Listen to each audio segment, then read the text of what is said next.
So Yeah. stretch Yeah, I posted a teaser the other day of myself doing like a toe raise or heel lift, whatever you want to call it. That's just all I've been doing, is focusing on recovery, spending time at home with the family, and just trying to, get moving. I'm finally at the stage where I'm on my bicycle and I can, actually do some real legitimate cardio, because at the beginning of these types of injuries, there's a lot of sitting around and a lot of stuff you can't really do anything, right? You're stuck in a boot or on a knee scooter or whatever. So I'm out and about now on my 2 feet. It's good. We're out here at the 24 product launch for Alpinestars, and it's good to be back out at the moto track. Sweet. Do you know how many races in a row you've gone? Because it's hard to think of a time when Eli wasn't racing. So Yeah. have you gained any like new hobbies with this break? And I mean, have you kind of enjoyed it a little bit, or? Well, yeah, I haven't spent a summer away, at home since 2015 is when I hurt my shoulders. So since 2015 and on, or 2016, I've been on tour basically, the whole time. So, but even since then, life's totally changed. I have a wife now, 2 kids. So really, it's just basically get dialed in at home and living the home life. So it's a little bit of a blessing and a curse. It's, of course, you want to be out there racing, but at the same time, you're also given the opportunity to spend a little bit more time with the family. Yeah. And that's awesome. Yeah.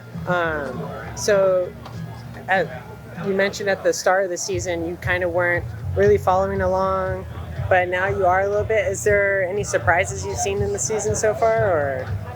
I mean, as everyone has said, seeing Jett win, this many motos in a row is so impressive, just because knowing what it takes to win races and to have that consistency and that discipline,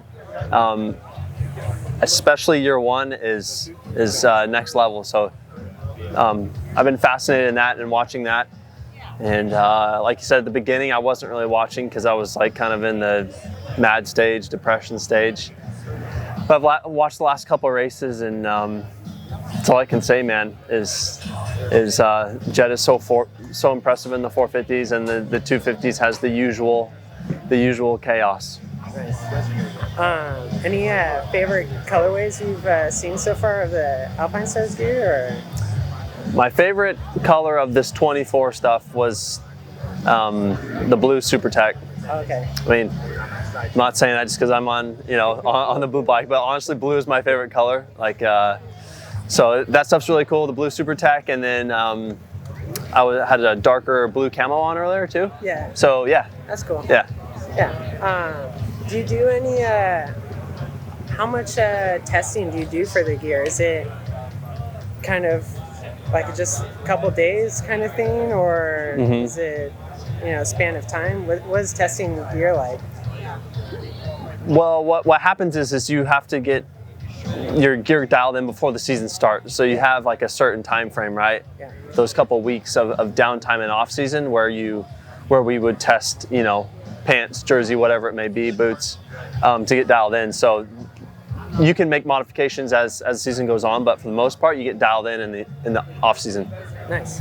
All right, and just a couple more. With how quickly you've been, recovering, and do we have any info on what the rest of the season might look? Well, obviously, the rest of the season would be a hard thing to target. Yeah. But is SMX a potential, or? No. So I'm out of this season, and we're working on future stuff. Gotcha. Yeah. That's all I can say at this point is I'm working on future stuff.